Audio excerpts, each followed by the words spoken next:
नमस्कार। आज की वीडियो में हम पढ़ेंगे द लास्ट राइड टुगेदर। एक बेहद खूबसूरत ड्रामेटिक मोनोलॉग है, रॉबर्ट ब्राउनिंग का लिखा हुआ। आप इसको ब्रेकअप सॉन्ग कह सकते हैं। यहाँ एक प्रेमी है जिसकी प्रेमिका उसके साथ अपना संबंध तोड़ने वाली है। अब संबंध तो टूटना ही है, ब्रेकअप होना है, लेकिन जो प्रेमी है वो चाहता है कि उसकी प्रेमिका उसके साथ एक बार, अंतिम बार उसके साथ घुड़सवारी के लिए चले और वो रिक्वेस्ट करता है। प्रेमिका मान जाती है, ये उसके लिए बहुत अच्छी बात है और वो बड़ा खुश होता है कि चलिए अंत में मुझे कम से कम इतना तो मिल गया कि इसके साथ एक बार और घुड़सवारी करने का मौका मिला। तो ये एक ऐसी सिचुएशन है जो कि बड़ी डेस्परेट सिचुएशन है, डेस्पेयर से भरी हुई सिचुएशन है, फ्रस्ट्रेशन से भरी हुई सिचुएशन है। लेकिन ऐसी परिस्थिति में भी, ऐसी कंडीशन में भी, ऐसी सर्कमस्टांसेस में भी ये जो प्रेमी है बड़ा होपफुल है। वो इस बात से दुखी नहीं है कि भाई ब्रेकअप हो रहा है, वो तो उसके कंट्रोल में नहीं है। उसको लगता है कि ये तो उसके भाग्य में था, इस लड़की को पाना मेरे नसीब में नहीं था, तो वो अपने नसीब से समझौता कर लेता है, चलिए मेरे नसीब में नहीं था। लेकिन वो इस बात से खुश है कि कम से कम उसको लास्ट टाइम एक घुड़सवारी करने का मौका मिला अपनी प्रेमिका के साथ। तो ये जो पोएम है बहुत खूबसूरत पोएम्स में गिनी जाती है और बड़ी होपफुल पोएम है। ये न सिर्फ एक ब्रेकअप सॉन्ग या लव सॉन्ग या एक लव पोएम आप इसको कह सकते हैं, बल्कि एक बड़ी फिलोसॉफिकल, बड़ी दार्शनिक कविता आप इसको कह सकते हैं, जो आपको ये सिखाती है कि परिस्थितियाँ चाहे कितनी भी विपरीत हों, उनमें भी आप एक खुश होने का मौका तलाश कर सकते हैं, जैसा कि इस आशिक ने तलाश किया। चलिए, पोएम आपको बहुत पसंद आएगी। जिन लोगों के सिलेबस में है उनके तो एग्ज़ाम में भी काम आएगी, लेकिन अगर किसी के सिलेबस में नहीं भी है तो वो लोग इसको पढ़ सकते हैं और एंजॉय कर सकते हैं। बहुत अच्छी पोएम है, कुछ सीखने को आपको मिलेगा।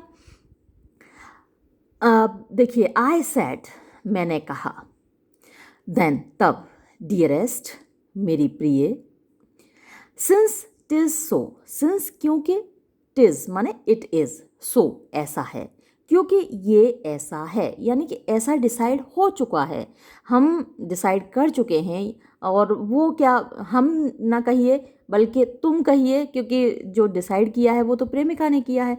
प्रेमी तो नहीं चाहता कि ये संबंध टूटे, तो डिसीज़न ये प्रेमिका का है ब्रेकअप करने का, इस संबंध को तोड़ने का। अब प्रेमी इसमें कुछ कर नहीं सकता, ज़बरदस्ती तो कोई होती नहीं प्रेम संबंधों में। आजकल तो बहुत सारे केसेस ऐसे मिलते हैं जहाँ लोग ज़बरदस्ती पर उतर आते हैं, कहीं तो चाकू से मर्डर कर देते हैं, कहीं तेजाब फेंक देते हैं। तो ये आज के ज़माने की मोहब्बत है जो कि ज़बरदस्ती करना चाहती है। लेकिन ये जिस ज़माने की मोहब्बत है वहाँ महबूबा की मर्ज़ी में ही अपनी मर्ज़ी शामिल हुआ करती थी। तो महबूबा की मर्ज़ी है कि ये संबंध ख़त्म हो तो ठीक है, ख़त्म हो, ऐसा डिसाइड हो चुका। सिंस क्योंकि टिज सो, ये ऐसा ही है, यानी ऐसा निश्चित हो चुका, ऐसा डिसाइड हो चुका। सिंस क्योंकि, अब देखिए सिंस कितनी बार आ रहा है, आप देख रहे हैं, पहली लाइन में भी सिंस, दूसरी लाइन में भी सिंस, तीसरी लाइन में भी सिंस, चौथी लाइन में भी सिंस, आप कई बार देखेंगे सिंस इसमें आ रहा है। क्योंकि ऐसा हो चुका है, क्योंकि ऐसा हो चुका है, तो ये रिपीटिशन है सिंस की यहाँ पर। सिंस क्योंकि, नाउ, अब, एट लेंथ मीन्स अंत में, एट लेंथ अंत में, फाइनली, माई फेट मीन्स मेरा भाग्य, my luck, my destiny, I know, मैं जानता हूँ, क्योंकि अब मेरा जो भाग्य है वो मैं जानता हूँ, मेरे साथ क्या होना है, मेरा ब्रेकअप होना है, ये मुझे पता है। Since nothing, all my love avails, since क्योंकि, नथिंग कुछ भी नहीं, ऑल माई लव मेरे सारे प्यार का, अवेल माने फ़ायदा, यानी जितनी भी मैंने मोहब्बत की या जितनी भी मैं कर सकता हूँ या जितनी भी मोहब्बत मेरे अंदर है उसका अब कोई फ़ायदा तो है नहीं। मेरा तुम्हारा ये संबंध आगे जारी तो नहीं रहना है, कंटिन्यू तो नहीं होना है। सिंस क्योंकि, ऑल सारा, my life seemed meant for.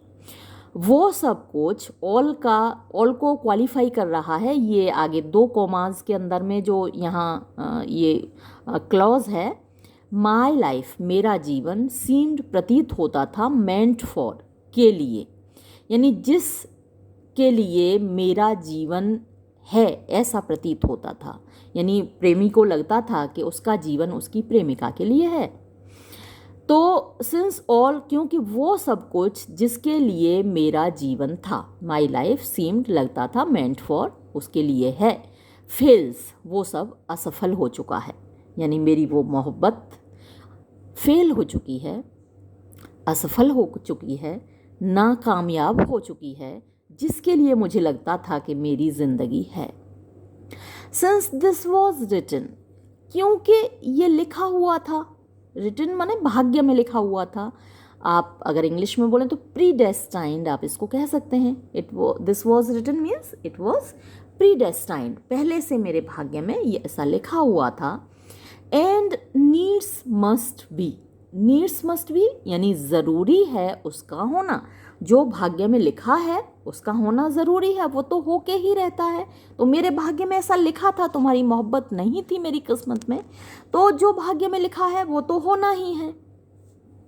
My whole heart, मेरा पूरा दिल, राइजेज अप, उठ खड़ा होता है, टू ब्लेस मीन्स आशीर्वाद देने के लिए, दुआएं देने के लिए, योर नेम तुम्हारे नाम को, यानी प्रेमी को ज़रा सी भी शिकायत नहीं है इस बात से कि प्रेमिका उसको छोड़ रही है, उसके साथ अपना संबंध तोड़ रही है, इस बात की उसे बिल्कुल भी शिकायत नहीं है, बल्कि वो उसके लिए दुआएं करने के लिए उठ खड़ा हुआ है। उसका दिल, उसकी आत्मा, उसका हृदय दुआएं कर रहा है उसके लिए। My whole heart rises up, मेरा पूरा दिल उठ खड़ा हुआ है, टू ब्लेस दुआएं देने के लिए, योर नेम तुम्हारे नाम को, इन प्राइड गर्व से, एंड थैंकफुलनेस और शुक्रिया के साथ, धन्यवाद के साथ। देखिए प्राइड उसे किस बात का है, प्रेमी को लगता है कि उसकी जो प्रेमिका है वो उसकी खुद की कंपैरिजन में बहुत ऊंचे दर्जे की है एज अ ह्यूमन बीइंग, या उसकी जो सोशल पोजीशन है, जो भी उसकी एग्जिस्टेंस है, वो प्रेमी से बहुत ऊपर के स्तर की है। तो अब ऐसे अपर स्टैंडर्ड की, इतने ऊंचे स्तर की लड़की के साथ उसका संबंध रहा, चाहे वो इंटेलेक्चुअली ऊपर रही हो उससे या फाइनेंशियली उससे ऊपर के स्तर की रही हो, जो भी है, लेकिन प्रेमी को लगता है कि वो काफ़ी ऊपर के दर्जे की है और ऐसी लड़की के साथ उसका संबंध रहा है, इस बात का उसे प्राइड है। तो जब वो दुआएं दे रहा है उसको, तो प्राइड के साथ। और थैंकफुलनेस क्यों, इस ऊंचे स्तर की लड़की ने इतने समय तक उसके साथ संबंध रखा, उसको प्यार किया, इसके लिए वो उसका शुक्रगुजार है। तो दोनों ही चीज़ों के साथ वो उसके लिए दुआएं कर रहा है, your name in pride and thankfulness. तो मैं दुआएं देता हूँ तुम्हें, तुम्हारे नाम को गर्व के साथ और शुक्रिया के साथ, धन्यवाद के साथ। टेक बैक, तुम वापस ले लो, द होप, उस उम्मीद को, यू गेव, जो तुमने मुझे दी थी। जब इनका प्रेम संबंध था, जब ये रिलेशन में थे, जब इनकी मोहब्बत थी, तो प्रेमी को बहुत उम्मीदें हो गई थी इस रिलेशन से। उसको लगता था कि सारी ज़िंदगी साथ साथ रहेंगे, साथ साथ जिएंगे, लेकिन अब वो कह रहा है कि वो उम्मीद तुम वापस ले लो जो तुमने मुझे दी थी। आई क्लेम, मैं दावा करता हूँ, ओनली केवल, अ मेमोरी, एक याद पर, ऑफ द सेम, उसकी, यानी जो कुछ भी तुमने मुझे दिया था, जो तुमने मुझे प्यार किया था, उस पर मैं दावा नहीं करता, मैं सिर्फ उसकी मेमोरी पर दावा करता हूँ। वो ज़रूर मेरे दिलो दिमाग में, मेरी आत्मा में हमेशा मेरे साथ रहेगी। ये जो मीठी याद है इस मोहब्बत की, हमेशा मेरे साथ रहेगी। I claim only a memory of the same, and this beside, if you will not blame, your leave for one more last ride with me.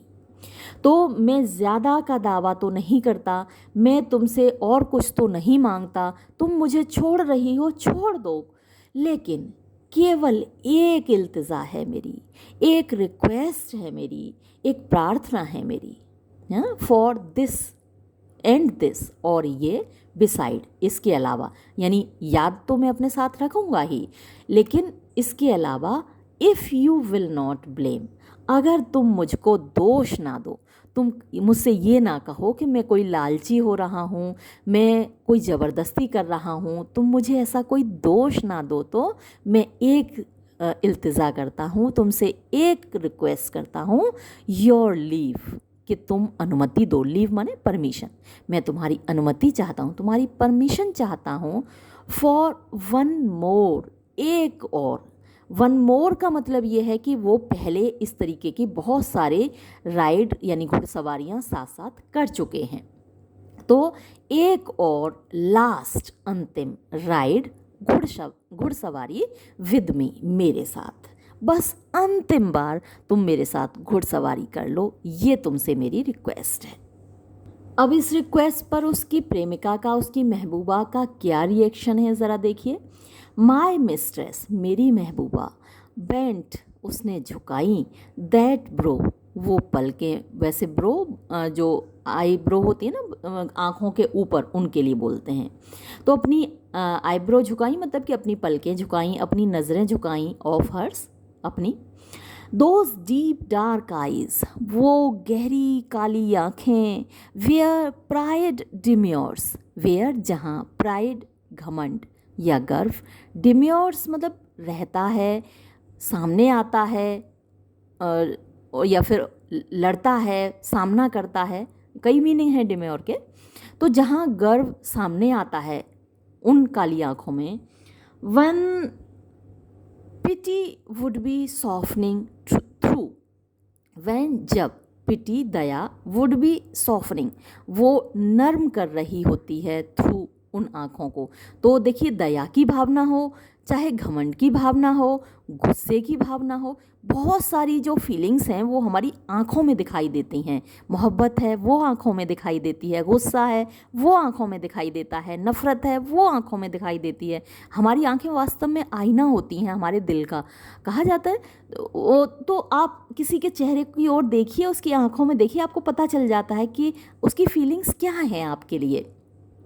तो वो आँखें जहाँ पर दया उसको नर्म बना रही थी, वहीं पर जो घमंड है उसके सामने आकर खड़ा हुआ था, यानी दो फीलिंग्स टकराती हुई दिख रही थी उसकी आंखों में जब ये रिक्वेस्ट उसने की। जो घमंड की भावना है वो रोक रही है प्रेमिका को, महबूबा को, कि नहीं जाना लास्ट राइड पे, एक और घुड़सवारी के लिए प्रेमी के साथ नहीं जाना है।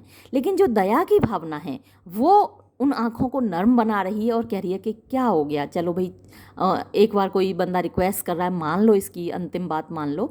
तो वो दया की भावना और घमंड की भावना दोनों आपस में वहाँ टकरा रही हैं। फिक्स्ड मी अ ब्रीदिंग वाइल और टू, फिक्स्ड मी मतलब मुझे जैसे मूर्ति बना दिया, अ ब्रीदिंग वाइल और टू मतलब मेरी जो सांस है वो रुक गई, वो फिक्स हो गई, जैसे ठहर गई, सांसें थम गई उसकी। अ वाइल और टू यानी एक दो पल के लिए तो ऐसा लगा कि मेरी सांसें थम गईं, पर समझ में नहीं आ रहा कि कौन सी फीलिंग उसकी जीतने वाली है। विद लाइफ और death in the balance, balance होती है तराजू, लाइफ और डेथ जीवन और मृत्यु तराजू में रखे हुए थे जैसे। राइट, ठीक है। The blood replenished me again, और जैसे ही ये इजाज़त मिली, ठीक है, ये अच्छा बोला नहीं है, राइट, ये जो नरेटर है, जो प्रेमी है, वही बोल रहा है, ये ड्रामेटिक मोनोलॉग है, लेकिन ड्रामा के सारे एलिमेंट्स आप देख रहे होंगे यहाँ पर। राइट, ठीक है, चलते हैं। तो ये प्रेमिका ने कहा है, लेकिन अभी यहाँ आपको जो बता रहा है वो प्रेमिका नहीं बोल रही है, यहाँ प्रेमी ही बोल रहा है, लवर ही बोल रहा है। तो यहाँ बोलने वाला एक ही व्यक्ति है, ये ध्यान रखिएगा, ये ड्रामेटिक मोनोलॉग है। तो जैसे ही महबूबा ने कहा right, the blood replenished me again, तो जो ब्लड सर्कुलेशन उसका रुक गया था वो फिर से दौड़ने लगा। द ब्लड खून रिप्लेनिश्ड मी अगेन, फिर से मेरे अंदर दौड़ गया। रिप्लेनिश माने भर जाना वापस, जैसे कोई चीज़ खाली हो गई और फिर से भर गई, तो खून फिर से मेरे अंदर दौड़ गया। माई लास्ट थॉट, मेरा अंतिम विचार, मेरी अंतिम फरियाद, was at least not vain, कम से कम खाली नहीं गई। वेन माने खाली, बर्बाद, एटलीस्ट कम से कम, तो कम से कम मेरा अंतिम प्रयास खाली नहीं गया। अंतिम विचार कहिए इसको, लास्ट थॉट को, चाहे अंतिम फरियाद कहिए, चाहे अंतिम कोशिश कीजिए कहिए आप, तो वो खाली नहीं गया, बर्बाद नहीं गया। आई एंड माई मिस्ट्रेस, मैं और मेरी महबूबा, साइड बाई साइड, अगल बगल, शैल बी टुगेदर, साथ साथ चलेंगे, ब्रीद, साथ साथ सांसें लेंगे, एंड राइड, और साथ साथ घुड़सवारी करेंगे। सो, और इस तरीके से, वन डे मोर, एक और दिन के लिए, एम आई डेइफाइड। डेइफाई का मतलब होता है किसी को डिवाइन बना देना, किसी को ईश्वरीय बना देना, किसी को खुदा बना देना। तो एक दिन के लिए, कम से कम एक और दिन के लिए, मैं अपने आप को डिवाइन महसूस कर रहा था। यानी महबूबा के साथ जब भी ये होता है, महबूब अपने आप को डिवाइन महसूस करता है।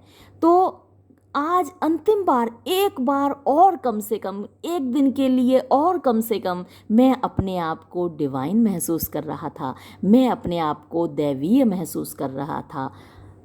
हु नोज, किसको पता, बट द वर्ल्ड में एंड टू नाइट। वाओ, देखिए, तो इसको कहते हैं ऑप्टिमिज्म की पराकाष्ठा, एक्सट्रीमिटी ऑफ ऑप्टिमिज्म आप इसको कह सकते हैं। कौन जानता है आज की रात ये दुनिया ख़त्म हो जाए, आहा, फिर तो मैं हमेशा के लिए साथ रहूँगा अपनी महबूबा के, छोड़ने का सवाल ही नहीं। मौत में साथ साथ होंगे, ज़िंदगी में साथ साथ रहे, मौत में भी साथ साथ होंगे। हु नोज, कौन जानता है, बट द वर्ल्ड में एंड टू नाइट, कि ये संसार आज की रात ख़त्म हो जाए। डूम्स डे, क़यामत का दिन आज ही आ जाए, आज की रात क़यामत की रात हो, क्या पता। तो ये ऑप्टिमिज्म कहलाती है।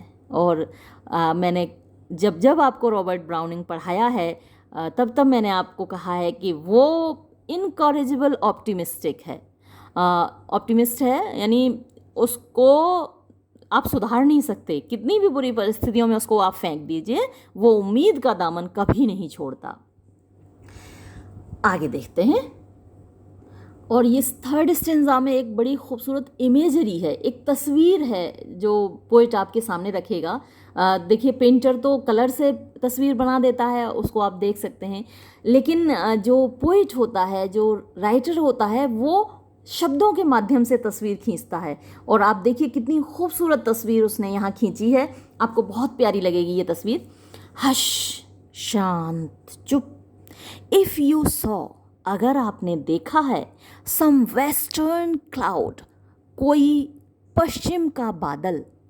पश्चिम में शाम को जब सनसेट होता है, देखिएगा, आज शाम को ज़रूर देखिएगा, वैसे तो आपने कई बार देखा होगा, आज आप रॉबर्ट ब्राउनिंग की नज़र से देखिएगा।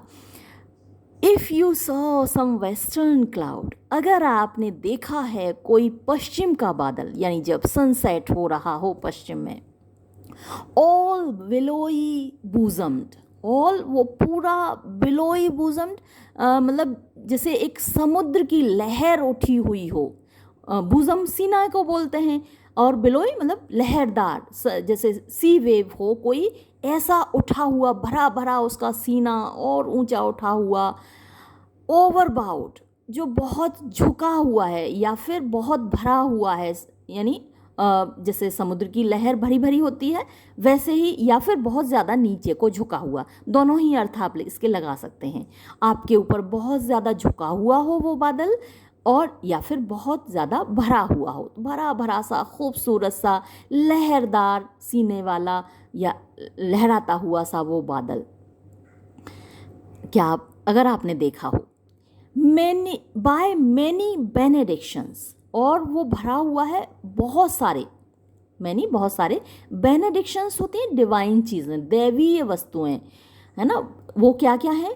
सन्स, सूरज की, यानी सनसेट हो रहा है और शाम के वक्त कैसी लाल लाल ऑरेंज ऑरेंज एकदम लाइट होती है उसकी जब सनसेट हो रहा होता है, और वो लाइट जब बादलों में पड़ती है कितने खूबसूरत लगते हैं। तो वही खूबसूरती यहाँ पर रॉबर्ट ब्राउनिंग आपको दिखा रहा है। तो एक तो सन की जो लाइट है, डूबते हुए सूरज की जो रोशनी है, लाल रंग की, ऑरेंज रंग की, नारंगी रंग की, एंड मून्स। अब इवनिंग टाइम है, सूरज डूब रहा है, मून निकल रहा है, तो हल्की सी उस पर मून लाइट भी पड़ रही है। एंड इवनिंग स्टार्स, और जो इवनिंग स्टार है, शुक्र तारा है, वीनस शाम को निकल आता है, जल्दी निकल आता है। आपने देखा होगा इधर सूरज डूबा भी नहीं, उधर आपको इवनिंग स्टार दिखने लगता है, शुक्र दिखने लगता है, एट वंस, एक साथ। तो वो जो बादल है उस पर एक साथ sunlight, moon light, evening star की लाइट सारी एक साथ पड़ रही हैं। तो ये सारी हुई उसके मैनी बेनेडिक्शंस, बहुत सारी डिवाइन थिंग्स उसके ऊपर एक साथ पड़ रही हैं। कितना खूबसूरत है वो बादल। अभी खूबसूरती देखते जाइए, और ये खूबसूरती आप अंदाज़ा लगा ही लिया होगा उसको किस में दिखाई दे रही है। ओब्वियसली अपनी उसी महबूबा में दिखाई दे रही है। एंड सो, और इस प्रकार यू, आप looking and loving best, looking देखते हुए, लविंग मोहब्बत करते हुए, बेस्ट सबसे अच्छे तरीके से, conscious grew your passion drew cloud sunset moonrise starshine too. तो ऐसी खूबसूरत नज़ारे को जब आप देखते हैं, कभी देखिएगा फुर्सत से, आज ही देखिएगा, सब कुछ भूल जाइएगा। जब सनसेट हो रहा हो देखिएगा, इसको ज़रा महसूस कीजिएगा कि रॉबर्ट ब्राउनिंग कितना सच बोल रहा है। तो जब ऐसे खूबसूरत नज़ारे को आप देखते हैं और उससे मोहब्बत करते हैं, लुकिंग एंड लविंग बेस्ट, उसको देखते हुए और उसको सबसे अच्छे तरीके से मोहब्बत करते हुए, conscious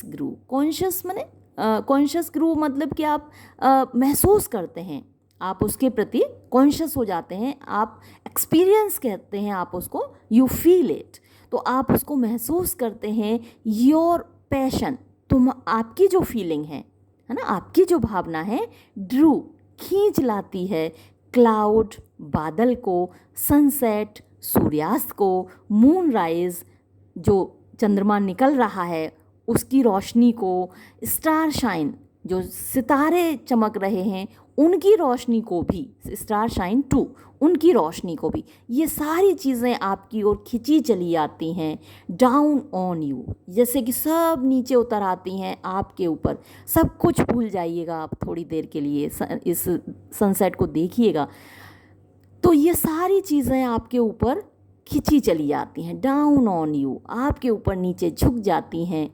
near and yet more near, जैसे करीब और करीब और करीब आपके चलती आती हैं, टिल जब तक के फ्लैश मस्ट फेड, आपका जो फ्लैश है यानी आपकी जो बॉडी है वो फेड हो जाता है, वो मेल्ट हो जाता है, वो पिघल जाता है, आप अपने आप को भूल जाते हैं कि आपका शरीर भी है, आप सिर्फ एक आत्मा रह जाते हैं उस वक्त, आप केवल एक सोल रह जाते हैं, आप केवल एक रूह रह जाते हैं। टिल फ्लैश मस्ट फेड, जब तक कि आपका शरीर, आपकी बॉडी ख़त्म हो जाती है, पिघल जाती है, आपकी रूह रह जाती है। फॉर हेवन वॉज हियर, क्योंकि जो हेवन है, जो जन्नत है, वो आपके करीब आ गई, आप में समा गई, आप उस जन्नत में समा गए, आपका बॉडी ख़त्म। दस इस प्रकार लेंट शी, वो झुकी। अब देखिए आपने ऊपर से जिस खूबसूरती का उसने डिस्क्रिप्शन किया था, वो सारी खूबसूरती जो उसके ऊपर झुकी और जिसके झुकने पर वो सब कुछ भूल गया, जो कि सनसेट की जैसी खूबसूरती थी, बादल की जैसी खूबसूरती थी, वो कौन थी? वो उसकी महबूबा की खूबसूरती थी। 10 इस तरीके से लेंट शी, वो झुक गई, एंड लिंगर्ड, और थोड़ी देर ठहरी रही, जॉय एंड फियर, क्या आनंद था, क्या डर था। आनंद तो इस बात का कि वो इस वक्त उसके ऊपर झुकी हुई है, और डर इस बात का कि वो हमेशा के लिए नहीं। जॉय एंड फियर 10 ले इस प्रकार रखा, शी उसने, अ मोमेंट एक पल के लिए, ऑन माई ब्रेस्ट मेरे सीने पर अपना सर रखा एक पल के लिए। जैसे, और जब उसने मेरे सीने पर एक पल के लिए अपना सिर रखा, अपने चेहरे को रखा, तो कैसा महसूस हुआ पोइट को? ये आपने ऊपर से देखा, जैसे कि सनसेट का समय हो, एक बादल झुका हुआ हो, उस पर सनलाइट, मूनलाइट और स्टारलाइट सारी पड़ रही हों, जैसे उसकी खुद की बॉडी पिघल गई, मेल्ट हो गई। मतलब जैसे ही महबूबा ने सिर उसके सीने पर रखा तो लगा नरेटर को जैसे कि उसकी खुद की बॉडी तो मेल्ट हो गई, पिघल गई, वो कहीं रहा ही नहीं, उसका कोई एग्जिस्टेंस, बॉडीली एग्जिस्टेंस रहा ही नहीं, वो सिर्फ एक रूह रह गया, सिर्फ एक सोल रह गया। अगला स्टेंजा, मतलब वैसे तो इसका हर स्टेंजा अपने आप में खूबसूरत है, अगला स्टेंजा और भी खूबसूरत है। देखिए, हम लाइफ में बहुत सारे हमारे अंदर अफसोस होते हैं, काश ये होता, काश वो होता। कई बार शादी को लेकर, कई बार बहुत सारे कैरियर्स को लेकर लोगों के अफसोस होते हैं, काश हमने ये कैरियर ना चुना होता, काश हमने इस बंदे से शादी ना करके उस बंदे से शादी की होती। तो ये बहुत सारे अफसोस ज़िंदगियों में होते हैं, लेकिन पोइट का यहाँ पर कुछ अलग ही नज़रिया है। देखिए तो कितना खूबसूरत नज़रिया है। Then we began to ride, और तब हम सवारी करने लगे, घुड़सवारी हमने शुरू की। देन तब वी बिगेन, हमने शुरू की, टू राइड घुड़सवारी करना। माई सोल, मेरी आत्मा ने, smooth it's self out, smooth माने फैलाया, इट्स सेल्फ अपने आप को, आउट बाहर। तो उसकी जो आत्मा है नरेटर की, वो जैसे बाहर निकलकर अपने आप को उसने फैला दिया। वो उस राइड के साथ, इस घुड़सवारी के साथ, इस यात्रा के साथ अपने आप को मतलब एक्सपेंड करने लगी, अपने आप को विस्तार देने लगी, फैलने लगी उसकी आत्मा। अ लॉन्ग क्रैम्प्ड स्क्रॉल, और उसने अपनी आत्मा को क्या बोला है, ये ज़रूर याद रखिएगा, मल्टीपल चॉइस क्वेश्चंस में पूछा जाएगा। A long cramped scroll, scroll माने कागज़, लॉन्ग लंबे समय से, क्रैम्प्ड जिसे मोड़ कर रखा गया हो, मोड़ तोड़ कर रखा हो, एक कागज़ जो बहुत दिनों से मुड़ा तुड़ा हुआ रखा हो, वो आपने देखा होगा वो उसी जगह फिक्स हो जाता है। तो मेरी जो आत्मा है वो एक लंबे समय से मुड़ा तुड़ा हुआ कागज़ था, जो इस वक्त फैल गया, अपने आप को उसने खोल लिया। फ्रेशनिंग एंड फ्लटरिंग, अपने आप को मेरी आत्मा ताज़ा करने लगी, फ्रेशनिंग ताज़ा करने लगी, एंड फ्लटरिंग और फड़फड़ाने लगी, इन द विंड हवा में। पास्ट होप्स, अतीत की उम्मीदें, ऑलरेडी पहले ही, ले बिहाइंड पीछे रह गई थीं। अब उसने अपनी लेट बायगॉन्स बी बायगॉन्स कहते हैं ना, बीती ताहे बिसार दे, आगे की सुध ले।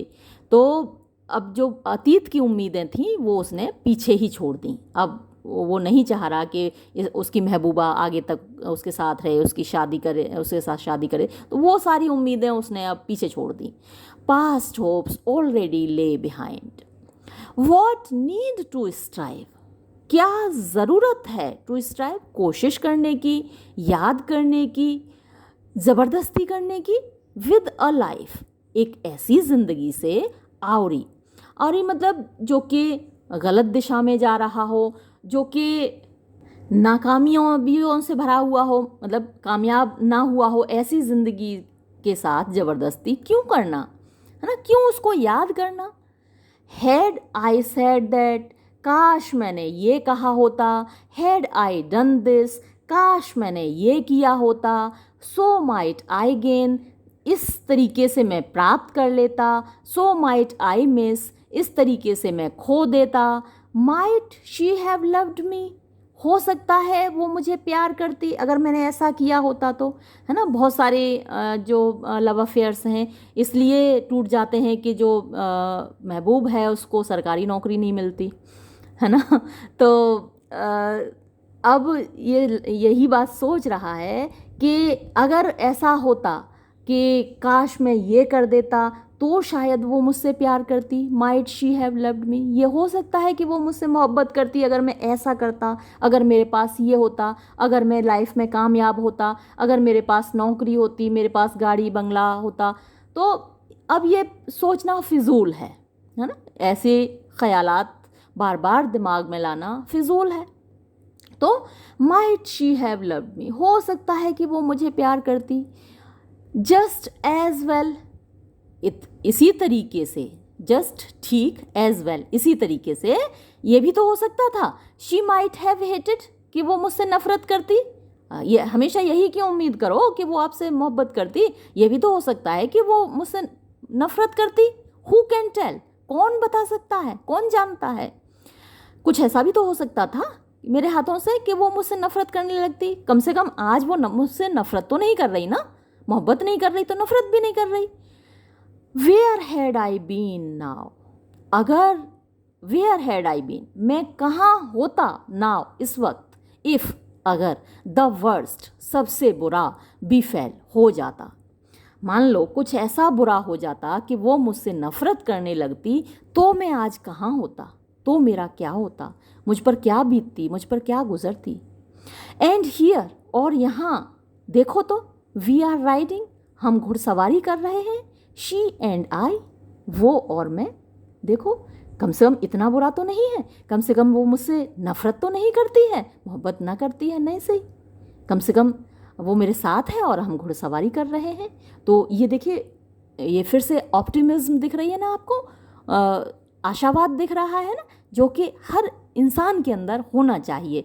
ये पोएम ना सिर्फ पढ़ने के लिए, ना सिर्फ एग्ज़ाम के लिए, ना सिर्फ एंजॉय करने के लिए, बल्कि सीखने के लिए है। आप इससे ऑप्टिमिज्म सीख सकते हैं कि बुरी से बुरी परिस्थितियों में आप ये सोचिए कि परिस्थिति इससे भी बदतर हो सकती थी, है ना। तो उम्मीद को हमेशा कायम रखिए। आगे बढ़ते हैं। 5th स्टेंजा, फेल आई अलोन, क्या मैं अकेला ही नाकामयाब हुआ हूँ, क्या मैं अकेला ही असफल हुआ हूँ। इन वर्ड्स, शब्दों में, एंड डीड्स, और कार्यों में। वाई, क्यों। ऑल मैन स्ट्राइव, सारे मनुष्य कोशिश करते हैं। एंड हु सक्सीड्स, और कौन सफल होता है। कोशिश तो सभी करते हैं, लेकिन कितने लोग हैं जो कामयाब होते हैं। वी रोड, हम घुड़सवारी कर रहे थे। इट सीम्ड, ऐसा लग रहा था। माई स्पिरिट, मेरी आत्मा, फ्लू, उड़ गई। सॉ अदर रीजन्स, हमने और दूसरे क्षेत्र देखे। सिटीज़ न्यू, नए नए शहर देखे। As the world rushed by, जब संसार दौड़ता हुआ निकलता जा रहा था। ऑन आइदर साइड, हमारे दोनों ओर। आई थॉट, उस वक्त मैंने सोचा, मैं सोच रहा था। ऑल, सभी लोग, लेबर, मेहनत करते हैं। यट, फिर भी, नो लेस, कुछ कम नहीं। बियर अप, वो बर्दाश्त करते हैं। बीनीथ, नीचे। देयर अनसक्सेस, अपनी नाकामयाबी के। यानी जो लोग नाकामयाब हुए हैं, ऐसा नहीं है कि उन्होंने मेहनत नहीं की है, उन्होंने भी मेहनत की है, हर बंदे ने मेहनत की है।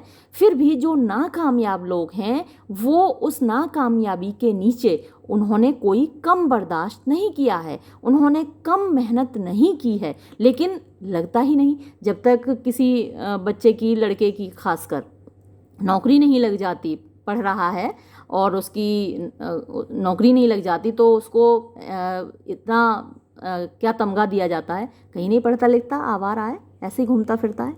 और जिस दिन नौकरी लग जाती है, अरे भैया पढ़ने में बड़ा होशियार था, बहुत मेहनत करता था, लड़का बड़ा मेहनती था। खासकर लड़कों के साथ ये मैंने देखा है अन्याय होता है। तो ये बात रॉबर्ट ब्राउनिंग कहना चाह रहा है कि जो अनसक्सेस है, जिन लोगों के पास नाकामयाबी है, असफलता है, उस नाकामयाबी के नीचे, बीनीथ माने होता है नीचे, बियर अप माने बर्दाश्त करना, नो लेस कुछ कम नहीं। तो जिनके पास नाकामयाबी है, इसका मतलब ये नहीं कि उन्होंने कुछ कम बर्दाश्त किया है या उन्होंने कुछ कम मेहनत की है। लुक, देखो, at the end of work, काम के अंत को, एंड को देखो ज़रा। कंट्रास्ट एकदम विरोधाभासी होता है, यानी अपोजिट होता है। द पैटी डन, बहुत थोड़ा किया गया, द अनडन वास्ट, जो नहीं किया गया वो वास्ट है। यानी हर जगह हर बंदे के साथ ये होता है कि उसको लगता है कि जो उसने कर लिया है वो तो बहुत थोड़ा सा है, और जो नहीं किया है वो वास्ट है, वो विशाल है। जैसे मैं ये वीडियो अपलोड करती हूँ, करीब 500 से ऊपर मैंने वीडियो अपलोड किए हैं, लेकिन फिर भी मुझे लगता है इतना कम मैंने काम किया है। जबकि दूसरे चैनल्स पर मैं देखती हूँ किसी ने 50 वीडियो डाले हैं, 100 वीडियो डाले हैं, 200 डाले हैं, लेकिन इतने कम समय में, जितने कम समय में मैंने 500 वीडियोस डाले हैं, इतना डालकर भी मुझे लगता है कि मैंने कम किया है। तो ये सिर्फ मेरा ही नहीं है, ये सभी लोगों का हाल है। उनको लगता है अभी बहुत कुछ करने को पड़ा हुआ है। द पैटी डन, तो संसार में जितना काम हुआ है वो तो पैटी है, वो तो तुच्छ है, वो तो छोटा मोटा है। लेकिन जो अनडन है, जो अभी करने को बाकी है, वो वास्ट है, वो विशाल है। तो ऐसा सबके साथ है।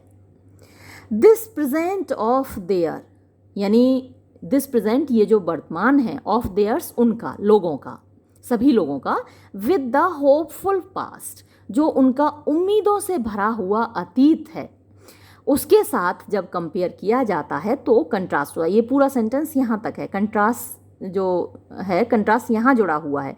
Contrast this present of theirs with the hopeful past.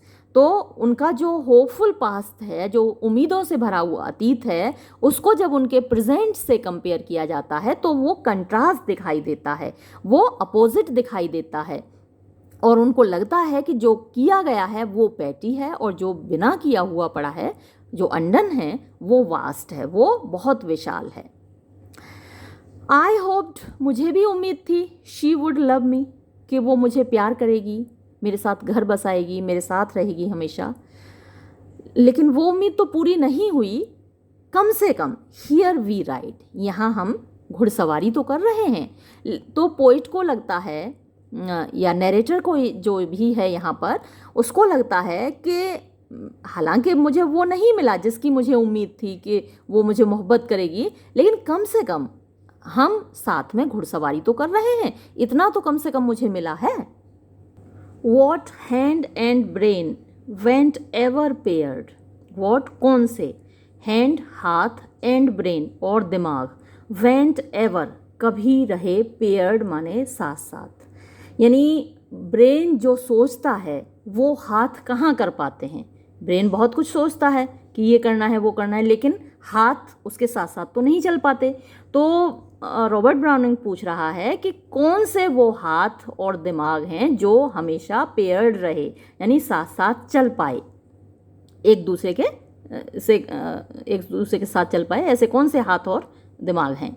What heart iliac conceived and dared, वो कौन सा दिल है, वॉट हार्ट, कौन सा वो दिल है, दैट एलाइक, जो एक ही तरीके से, कंसीव्ड, जिसने सोचा हो, एंड डेयर्ड, और करने की हिम्मत की हो। यानी दिल में जो आया वैसा कौन कर पाया।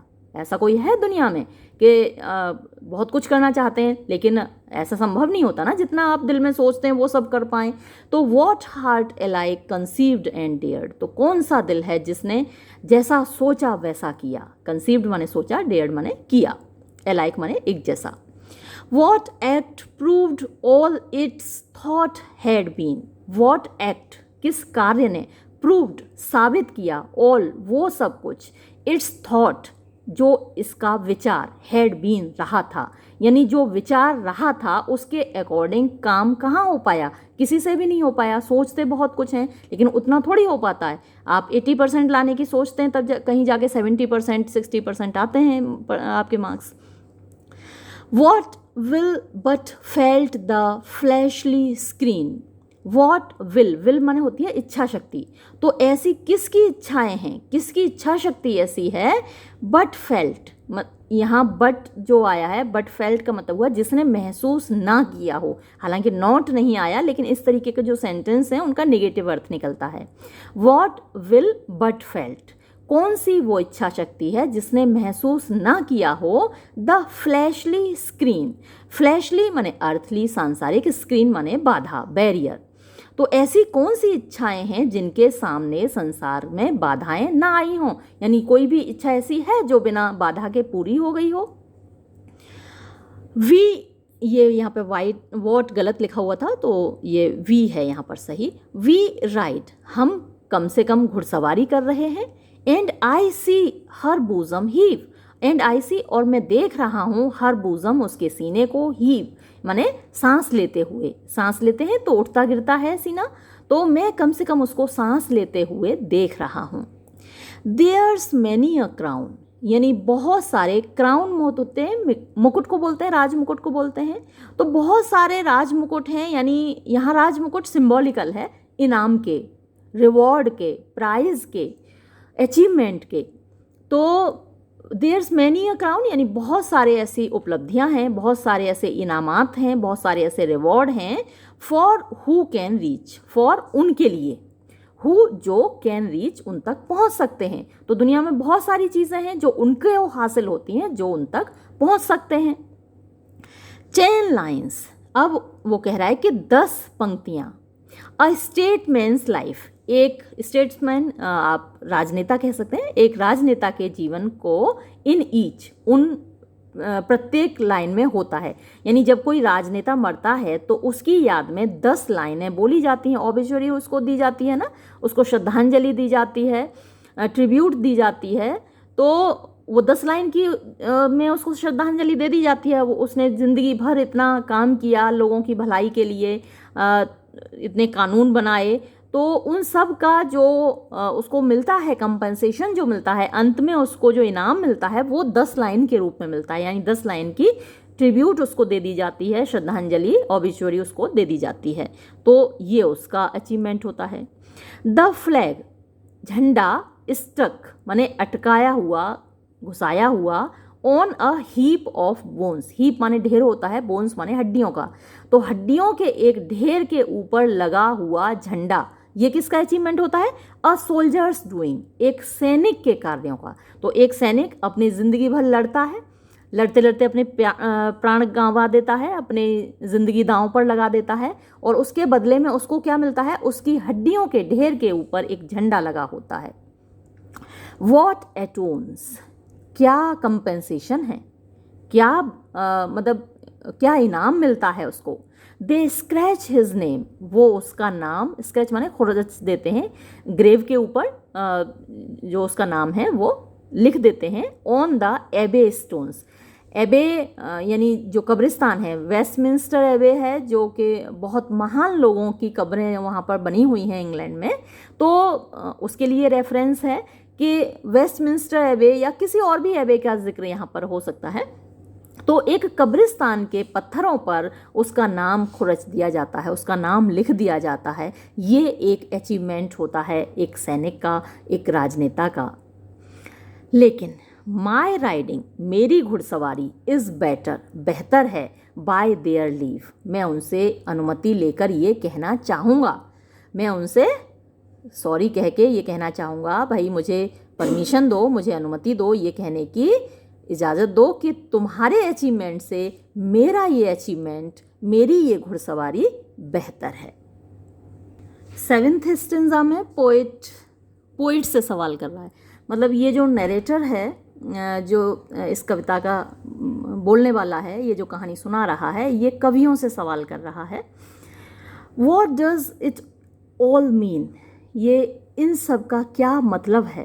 पोएट, कवि, हे कवि तुम बताओ। अब यहाँ पर जो नरेटर है वो एक आम इंसान बन गया, यानी जो लवर है वही है। तो जो लवर है यहाँ पर वो सवाल कर रहा है पोइट से कि हे कवि, हे पोइट, हे शायर, इस सब का क्या मतलब है? What does it all mean? इन सब का क्या मतलब है? तुम जो कुछ भी कहते हो, जितना कहते हो, वेल ठीक है, ये बात तो सच है। योर ब्रेन्स, कि तुम्हारा दिमाग, बीट माने धड़कता है, इनटू रिदम, लय में। रिदम होती है ना पोएम में एक, आपने अगर मेरा मीटर वाला वीडियो देखा है या स्ट्रेस्ड अनस्ट्रेस्ड लेवल वाला वीडियो देखा है तो वहाँ मैंने डिस्कस किया है इस विषय में। तो तुम्हारा जो दिल है, तुम्हारा जो दिमाग है वो लय में धड़कता है, एक रिदम में धड़कता है। यू टेल, तुम बताते हो, वॉट, जो कुछ, वी फेल्ट ओनली, हम केवल महसूस कर पाते हैं। तो फीलिंग्स हम सब के अंदर होती हैं, लेकिन हम सभी कविता के रूप में उनको एक्सप्रेस नहीं कर पाते। हम लोग पोइम्स के रूप में, कविताओं के रूप में नहीं लिख पाते अपनी फीलिंग्स को, जो कि कवि लिख देते हैं। लिखना हम भी चाहते हैं, कहना हम भी चाहते हैं उसी तरीके से, लेकिन हम नहीं कह पाते, वो पोइट्स कह पाते हैं। तो यू टेल, तुम कहते हो, तुम बताते हो, वॉट वी फेल्ट ओनली, जिसको कि हम केवल महसूस कर पाते हैं। यू एक्सप्रेस्ड, तुमने अभिव्यक्त किया, तुमने लिखा, तुमने सुनाया। You hold things beautiful the best, you hold, तुम मानते हो, थिंग्स, चीज़ों को, ब्यूटीफुल, जो कि खूबसूरत हैं, द बेस्ट, सबसे अच्छा। जैसे कि आपने किड्स को पढ़ा है, beauty is truth, truth beauty, that is all you need to know, ये ode on a Grecian urn आपने पढ़ा ही होगा। तो पोइट्स खूबसूरती का बखान करते हैं अपनी कविताओं में, अपनी पोइम्स में वो खूबसूरती की तारीफ़ करते हैं। तो तुमने बताया है, यू एक्सप्रेस, तुमने सुनाया है, तुमने बताया है कि यू होल्ड, तुम मानते हो, थिंग्स ब्यूटीफुल, खूबसूरत चीज़ों को, द बेस्ट, सबसे अच्छा। And pace them in rhyme so side by side, and pace them, और उनको चलाते हो, उनको रखते हो, इन राइम मीन्स कविता में, सो इस प्रकार, साइड बाय साइड अगल बगल, तुम खूबसूरत चीज़ों को अपनी कविताओं में साइड बाय साइड रखते हो, अगल बगल एक दूसरे के। टिज समथिंग, हाँ ये कोई बात है, ये कुछ चीज़ तो है जो तुम लिखते हो। ने, नहीं, टिज मच, ये बहुत बड़ी चीज़ है, कुछ चीज़ नहीं, ये बहुत बड़ी चीज़ है। बट देन, लेकिन तब भी, एक बात ये तो बताओ, हैव यू योर सेल्फ, क्या तुम खुद रखते हो या तुम्हारे पास खुद है? व्हाट्स बेस्ट, जो कि सर्वश्रेष्ठ है, जो कि सबसे अच्छा है, फॉर मैन, मनुष्यों के लिए। तुम कहते हो कि मनुष्यों के लिए ये चीज़ सर्वश्रेष्ठ है, मनुष्यों के लिए ये चीज़ सबसे अच्छी है, इंसानों के लिए ये चीज़ सबसे ज़्यादा खूबसूरत, सबसे ज़्यादा उम्दा है। तो वो उम्दा चीज़ें, वो खूबसूरत चीज़ें, वो बेस्ट चीज़ें क्या तुम्हारे पास हैं? आर यू, क्या तुम हो? अब ये जो दो हाइफन्स के बीच में है, इसको अलग कर दीजिए। आर यू नियरर, ये यहाँ जुड़ेगा, ठीक है, आर यू नियरर के साथ जुड़ेगा। अब बीच में ये देखिए, are you poor, sick, old, ere your time, तुम जो कि पुअर, गरीब हो जाते हो, अक्सर कभी लोग गरीब होते हैं अपने लाइफ टाइम में, सिक, बीमार, ओल्ड, बूढ़े, एर माने पहले, योर टाइम, अपने समय से, यानी समय से पहले गरीब हो जाते हैं, बीमार हो जाते हैं, बूढ़े हो जाते हैं। ये कई कवियों की दुर्दशा रही है। कीट्स के लिए यहाँ इशारा हो सकता है, क्योंकि वही खूबसूरती को सबसे ज़्यादा महत्व देता था। आपने मेरे साथ कई पोइम्स पढ़ी हैं कीट्स की, खासकर odd on a Grecian earn, जहाँ से मैंने अभी वो लाइन कोट की थी, beauty is truth, truth beauty. और कीट्स को आपको मालूम है ट्यूबरक्लोसिस हो गया था, उसकी जो प्रेमिका थी उसने भी उसको छोड़ दिया था, और बहुत कम उम्र में उसकी डेथ हो गई थी ट्यूबरक्लोसिस की वजह से। तो एक तरीके से ये उधर इशारा है जॉन कीट्स की तरफ। तो हे कवि, तुम जो कि गरीब हो जाते हो, बीमार हो जाते हो, बूढ़े हो जाते हो अपने समय से पहले, तो नियरर वन विट, नियरर, क्या तुम ज़रा सा भी करीब हो, पास में हो, 1 विट माने थोड़ा सा भी, विट आप अणु कह सकते हैं, एक कण के बराबर भी, क्या तुम एक कण के बराबर भी पास हो, करीब हो, योर ओन सबलाइम, अपने खुद के, सबलाइम होता है सर्वश्रेष्ठ, जो तुम सब्लिमिटी दिखाते हो अपनी कविताओं में, तो वो जो सबलाइम है, वो जो सर्वश्रेष्ठता है, वो जो औदात्य है, हिंदी में सबलाइम को औदात्य बोलते हैं, तो वो जो ऊंचाई की भावना है, वो जो सर्वश्रेष्ठ भावना है, वो जो बेस्ट है, जो तुम अपनी कविताओं में दिखाते हो, क्या तुम उसके जरा सा भी करीब हो, नियरर 1 विट? देन वी, तो फिर तो हम, देन तो वी हम, हु नेवर हैव टर्न्ड, जिन्होंने कभी नहीं लिखी अ राइम, एक भी कविता, सिंग राइडिंग अ जॉय, यानी हम गा सकते हैं कि राइडिंग घुड़सवारी करना अ जॉय एक आनंद है, या फिर तुम गा सकते हो कि घुड़सवारी करना एक आनंद है, ये तुम्हारे वश में तो सिर्फ इतना है कि तुम गा सको। फॉर मी, मेरे लिए, आई राइड, मैं तो खुद घुड़सवारी कर रहा हूँ, तो ये जो मैं घुड़सवारी कर रहा हूँ ये मेरे लिए बेस्ट है, और जो मेरे लिए बेस्ट है मैं उसके करीब हूँ। लेकिन तुम जो कहते हो कि दुनिया में ये बेस्ट है, वो बेस्ट है, क्या तुम अपने उस बेस्ट के, अपने उस सबलाइम के ज़रा सा भी करीब हो? मैं जिसको सबलाइम मानता हूँ मैं तो भाई उसके करीब हूँ। मेरे लिए सबलाइम है अपनी महबूबा के साथ घुड़सवारी करना, वो मैं कर रहा हूँ, तो मेरे लिए जो बेस्ट है वो मैं कर रहा हूँ, वो मैं उसके करीब हूँ, मैं उसके पास हूँ। लेकिन क्या तुम ऐसा कर सकते हो? क्या तुम उसके ज़रा सा भी करीब हो जिसको तुम बेस्ट मानते हो? 8th स्टेंजा देखते हैं।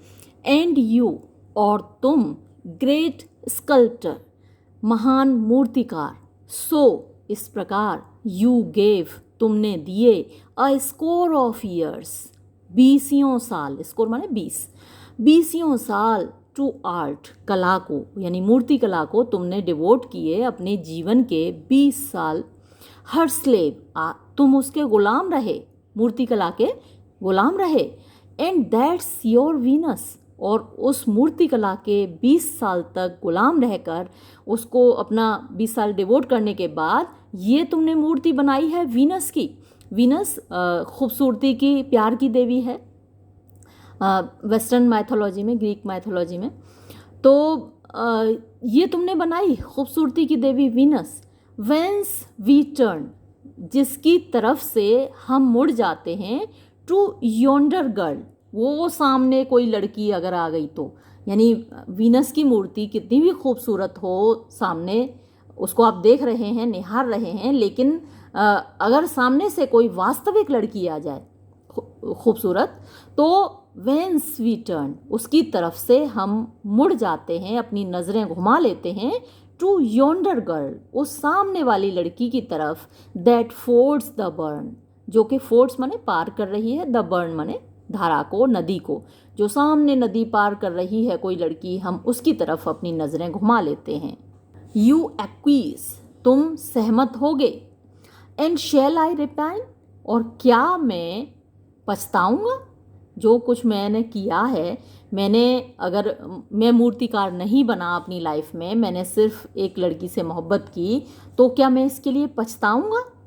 वॉट मैन ऑफ म्यूज़िक, अब बात कर रहा है वो संगीतकार से। अभी ऊपर बात की उसने मूर्तिकार से, और मूर्तिकार को भी उसने ताना दे दिया कि तुमने देखो वीनस की मूर्ति बनाई, अपने ज़िंदगी के इतने साल गंवाए मूर्तिकला सीखने में, और फिर ये खूबसूरत वीनस की मूर्ति बनाई जिसको देखने वाले लोग अपनी नज़र घुमा लेते हैं जब एक वास्तविक लड़की उनके सामने होती है। तो अब वो म्यूजिशियन को ताना मार रहा है।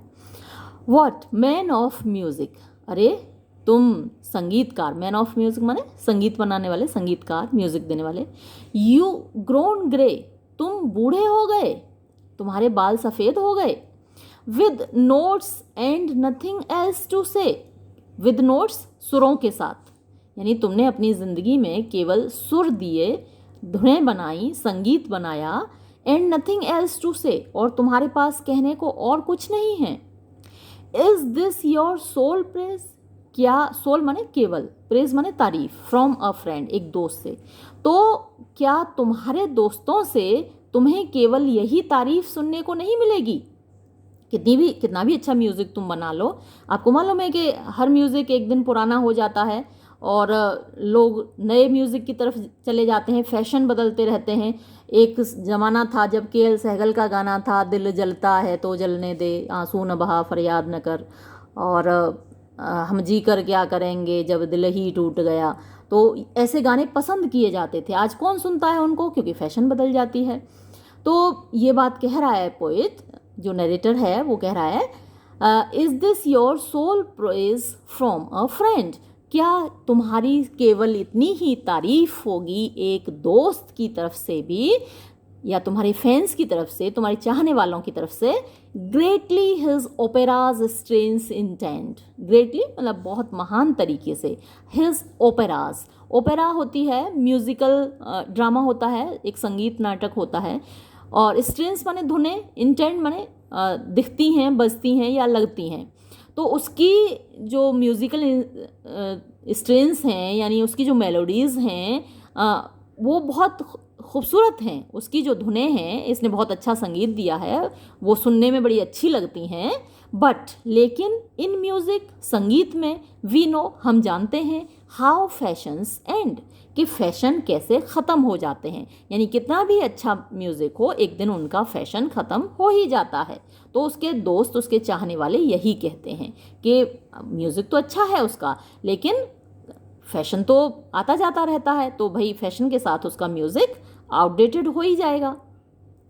आई गेव माई यूथ, मैंने भी अपनी युवावस्था दी। यानी जैसे स्कल्प्टर ने, मूर्तिकार ने अपने जीवन के जो प्राइम 20 साल दिए मूर्तिकला को, और म्यूजिशियन ने अपने जीवन का प्राइम यानी अपनी पूरी जवानी दी संगीत को, उसी तरीके से नरेटर कह रहा है, आई गेव माई यूथ, मैंने भी अपनी जवानी दी। किसको? मोहब्बत को। लेकिन बट वी राइड, लेकिन कम से कम हम घुड़सवारी तो कर रहे हैं, इन फाइन, बढ़िया तरीके से। तो लास्ट में मेरे पास कम से कम ये अचीवमेंट तो है। अब स्कल्प्टर, तुम्हारे पास तो वो भी नहीं है, म्यूजिशियन तुम्हारे पास भी वो नहीं है, और उधर पहले ताना मार के आया है पोइट को, हे कवि तुम्हारे पास भी वो नहीं है जो मेरे पास है। मैं कम से कम अंत में घुड़सवारी तो कर रहा हूँ, ये अचीवमेंट तो मेरे पास है। 9th स्टेंजा देखिए, हु नोज, कौन जानता है, व्हाट्स फिट फॉर अस, कि हमारे लिए क्या चीज़ उचित है, क्या चीज़ फिट माने प्रॉपर है, उचित है, सही है, राइट है। हैड फेट प्रपोज्ड ब्लिस, अगर फेट माने भाग्य ने प्रपोज्ड यानी रख दिया होता, ब्लिस माने परमानंद, कंप्लीट हैप्पीनेस, हियर यहाँ पर, शुड सब्लिमेट यानी पूरी हो जाए, कंप्लीट कर दे, माई बीइंग माने मेरी लाइफ को, मेरी एग्जिस्टेंस को। अगर भाग्य ने ऐसा सोचा होता कि यहाँ हैप्पीनेस, यहाँ खुशी, यहाँ आनंद पूरा कर दे मेरे एग्जिस्टेंस को, मेरी लाइफ को, यानी ये मेरी प्रेमिका मुझको मिल जाती और मेरे जीवन का आनंद यहाँ पूरा हो जाता, मेरी जीवन की चाहत यहाँ पूरी हो जाती, मेरी इच्छा पूरी हो जाती। Had I signed the bond, अगर मैंने समझौता कर लिया होता, मैंने बॉन्ड साइन कर दिया होता। Still one must lead some life beyond, लेकिन ये सब कुछ प्राप्त करने के बाद, यानी मैंने बॉन्ड साइन कर लिया, मैंने समझौता कर लिया कि भाई मुझे यही चाहिए और ये मुझे मिल गया, तो स्टिल फिर भी वन मस्ट लीड, एक व्यक्ति को बिताना होगा सम लाइफ, कुछ जीवन, बियॉन्ड इससे भी आगे, यानी डेथ के बाद जो लाइफ है, यानी इस दुनिया के बाद की जो दुनिया में लाइफ है, वहाँ के लिए भी तो कुछ चाहिए, कुछ उम्मीद ऐसी भी तो होनी चाहिए जो पूरी ना हो और जिसे लेकर हम साथ जाएं कि शायद जन्नत में जाके ये हमारी उम्मीद पूरी होगी। तो कुछ ऐसा भी तो होना चाहिए जो हमको जन्नत तक लेकर जाए कि हाँ हमें वहाँ जाकर ये मिलेगा। तो still one must lead some life beyond, फिर भी व्यक्ति को इसके आगे भी एक जीवन जीना चाहिए, उम्मीदों का एक जीवन। Have a bliss to die with, उसको एक ब्लिस होना चाहिए टू डाई विद, जिसके साथ वो मरे, यानी जिसको अपने दिल में लिए वो मरे, जिसकी उम्मीद लिए वो मरे। डिम डिस्क्राइड, डिम माने धुंधला धुंधला, डिस्क्राइड माने जो उसको दिखाई दे रहा हो, यानी जो हमारी उम्मीद पूरी नहीं हुई, जैसे कि इसको इसकी प्रेमिका नहीं मिली, तो उस प्रेमिका को पाने की जो उम्मीद है वो धीमी धीमी उसको धुंधली सी दिख रही है कि कम से कम हो सकता है जन्नत में जाकर उसको मिल जाए, अगले जन्म में जाकर उसको मिल जाए। This foot once planted on the goal, this foot ये कदम, अगर मेरे कदम वंस एक बार प्लांटेड माने ठहर गए, ऑन द गोल अपने टारगेट पर, अपने उद्देश्य पर, यानी जो इच्छा है मान लीजिए पूरी हो गई, तो मेरे कदम अपने उद्देश्य तक पहुंच गए, अपने टारगेट तक पहुंच गए। This glory garland round my soul, ये ग्लोरी ये वैभव का गार्लैंड माने हार, ये जीत का हार, ये अचीवमेंट का हार, ये कामयाबी का हार, ये हार मतलब कि जो माला है, जो कामयाबी की माला है फूलों की, राउंड माई सोल, अगर वो मेरी आत्मा के चारों ओर है, यानी इस जन्म में मुझे कामयाबी मिल गई। कुड आई डिस्क्राइब सच, तो क्या मैं इस तरीके से उम्मीद रखूँगा। डिस्क्राइब जैसे मैंने आपको पहले बताया था, मीन्स कोई चीज़ धुंधला दिखाई देना, दूर से दिखाई देना, तो क्या मुझे कुछ दूर से दिखाई देगा, यानी दूर कोई चीज़ उम्मीद की दिखाई देगी जिसकी खातिर मैं इस दुनिया से जाऊंगा, जिसकी उम्मीद मैं आंखों में लेके इस दुनिया से जाऊंगा, दिल में लेके इस दुनिया से जाऊंगा, तो क्या कुछ ऐसा बचेगा अगर इस जीवन में मेरी सारी इच्छाएं पूरी हो जाएं।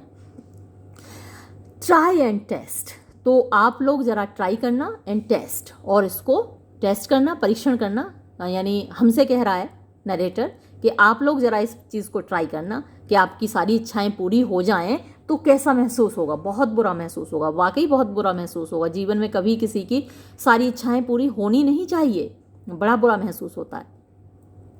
तो ट्राई एंड टेस्ट, आप लोग ज़रा कोशिश करना और टेस्ट करना इसकी। आई सिंक बैक शडरिंग, शडर माने कांपना, सिंक माने डूब जाता हूँ, बैक वापस, मैं तो कांपते हुए बैठ जाता हूँ, डूब जाता हूँ, फ्रॉम द क्वेस्ट, इस कोशिश से, यानी जब मैं सोचता हूँ कि मान लो मेरी सारी इच्छाएं पूरी हो गई, जब मैं ये सोचता हूँ तो मैं तो कांपते हुए पीछे बैठ जाता हूँ। मैं तो ऐसा नहीं सोच सकता। आप लोग ज़रा कोशिश करना करने की, ऐसा सोचने की। अर्थ बीइंग सो गुड, अगर धरती इतनी अच्छी हो जाए, अगर सारी इच्छाएं इस धरती पर पूरी हो जाएं, वुड हेवन सीम बेस्ट, तो क्या स्वर्ग सबसे अच्छा दिखाई देगा, यानी सब कुछ हमें धरती पर ही अगर मिल जाए तो स्वर्ग की कामना कौन करेगा। स्वर्ग वो चीज़ मानी जाती है, जन्नत वो जगह मानी जाती है जहां आपको सब कुछ मिल जाता है, कोई कष्ट नहीं होता, कोई इच्छा अधूरी नहीं होती, कोई परेशानी नहीं होती, वो जगह जन्नत कही जाती है, वो जगह स्वर्ग कही जाती है, वो जगह हेवन कही जाती है। तो हेवन को बेस्ट कौन कहेगा अगर अर्थ इतनी अच्छी हो जाए, धरती इतनी अच्छी हो जाए कि यहाँ सब कुछ मिल जाए, सब कुछ अच्छा ही अच्छा हो। Now heaven and she are beyond this right, अब मेरे लिए क्या है, ये मिलने वाली तो है नहीं महबूबा मुझे इस लाइफ में, तो हेवन स्वर्ग एंड शी और वो यानी कि मेरी महबूबा आर हैं बियॉन्ड परे दिस राइड, इस घुड़सवारी के, यानी इस घुड़सवारी के साथ ये मेरा ख़त्म, लाइफ भी ख़त्म, अब उम्मीद तो यहाँ बचेगी नहीं, तो मेरे लिए कम से कम एक उम्मीद स्वर्ग की रहेगी कि स्वर्ग का मतलब होगा मेरी महबूबा का मिलना, तो मैं कम से कम स्वर्ग जाने की इच्छा रखूँगा। अगर इस धरती पर ही मुझे मेरी महबूबा मिल गई तो फिर मैं स्वर्ग जाने की इच्छा क्यों रखूँगा, जन्नत जाने की मुझे क्यों उम्मीद होगी। और ये है लास्ट स्टेंजा, यहाँ तो कुछ ज़्यादा ही फैंटास्टिक उम्मीद की है नरेटर ने। पहले तो उसने कहा था कि काश यही हो सकता है कि यही डूम्सडे हो, आज का दिन आखिरी दिन हो, और यहाँ भी कुछ ऐसी इच्छा है लेकिन थोड़ी सी उस डूम्सडे से अलग है और बड़ी फैंटास्टिक उसकी इच्छा है। देखिए उम्मीद है, इच्छा क्या। एंड येट, और फिर भी शी हैज़ नॉट स्पोक, उसने नहीं बोला है। वैसे हमारे जो मॉडर्न लैंग्वेज में होता शी हैज़ नॉट स्पोकन होता, थर्ड फॉर्म आती। तो she has not spoke so long, उसने लंबे समय से कुछ भी नहीं बोला है। वॉट, क्या होगा, इफ़, अगर, हेवन बी, स्वर्ग चाहे, ईश्वर चाहे, दैट, के, फेयर एंड स्ट्रॉन्ग, इतना खूबसूरत बन जाए ईश्वर या मेरा भाग्य, एंड स्ट्रॉन्ग, और इतना ताकतवर बन जाए मेरा भाग्य, मेरा नसीब, एट लाइफ्स बेस्ट, जीवन के बेस्ट पर, यानी ये अपनी महबूबा के साथ घुड़सवारी करना ये लाइफ का बेस्ट है उसके लिए। तो ये जो जीवन का सबसे अच्छा समय है, सबसे खूबसूरत समय है, इस समय पर विद आर आइज अपटर्न्ड, जबकि हमारी आंखें ऊपर की ओर मुड़ी हुई हैं, स्वर्ग की ओर देख रही हैं, जन्नत की ओर देख रही हैं, आसमान की ओर देख रही हैं। विदर लाइफ्स फ्लावर इज फर्स्ट डिसर्न्ड, विदर माने जिधर, लाइफ्स फ्लावर यानी जिंदगी का फूल, इज फर्स्ट पहली बार, डिसर्न दिखाई दिया है। वी फिक्स्ड सो, हम इसी तरीके से फिक्स होकर, इसी तरीके से जमे होकर, इसी तरीके से साथ साथ जुड़े होकर, ever should so abide, ever हमेशा के लिए, शुड सो इसी तरीके से, एबाइड बंधे रहें, एक दूसरे के साथ इसी तरीके से जुड़े रहें हमेशा के लिए। वॉट इफ, कैसा होगा अगर, वी स्टिल राइड ऑन, हम इसी तरीके से घुड़सवारी करते चले जाएं, हमारी ये राइड, हमारी ये जर्नी, हमारी ये यात्रा कभी ख़त्म ना हो।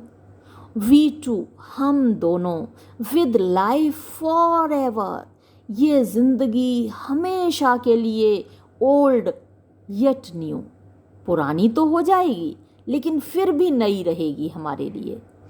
चेंज्ड, बदल तो जाएगी, नॉट इन काइंड, यानी अपने तरीके से नहीं। अगर हम साथ साथ ऐसे ही घुड़सवारी करते रहेंगे, एक दूसरे के साथ रहेंगे, तो उसकी काइंड माने उसकी क्वालिटी नहीं बदलेगी, बट इन डिग्री, केवल उसकी डिग्री यानी मात्रा बदलेगी, यानी कि साल बदलेंगे, दिन बदलेंगे, महीने बदलेंगे, लेकिन क्वालिटी नहीं बदलेगी हमारी लाइफ की, हमेशा अगर ऐसी ही चलती जाए। द इंस्टेंट मेड इटर्निटी, काश ये इंस्टेंट, काश ऐसा हो जाए कि ये जो पल है ना, ये जो क्षण है, ये जो इंस्टेंट है, मेड इटर्निटी, ये इटर्नल हो जाए, इमॉर्टल हो जाए, अमरता बन जाए, हमेशा के लिए फिक्स हो जाए, कैद हो जाए, यहीं ठहर जाए ये पल। And heaven just prove that I and she, और हेवन यानी स्वर्ग, यानी कि भाग्य, यानी कि नसीब, जस्ट प्रूव, केवल इतना साबित कर दे, केवल इतना कह दे, केवल इतना कर दे, ये फिक्स कर दे, ये तय कर दे, ये डिसाइड कर दे, दैट के आई एंड शी, मैं और वो, राइड टुगेदर, चलते जाएं साथ साथ, फॉर एवर राइड, हमेशा के लिए चलते जाएं, एक दूसरे के अगल बगल यूं ही चलते जाएं, हमेशा ये जर्नी, ये यात्रा कभी ख़त्म ना हो, और ये इंस्टेंट यहीं फिक्स हो जाए। वाह, क्या खूबसूरत कल्पना है और क्या खूबसूरत कविता है। वीडियो पहले ही बहुत लंबी हो चुकी है, मैं आगे और नहीं बोलूँगी, वीडियो यहीं समाप्त करूँगी। अलविदा।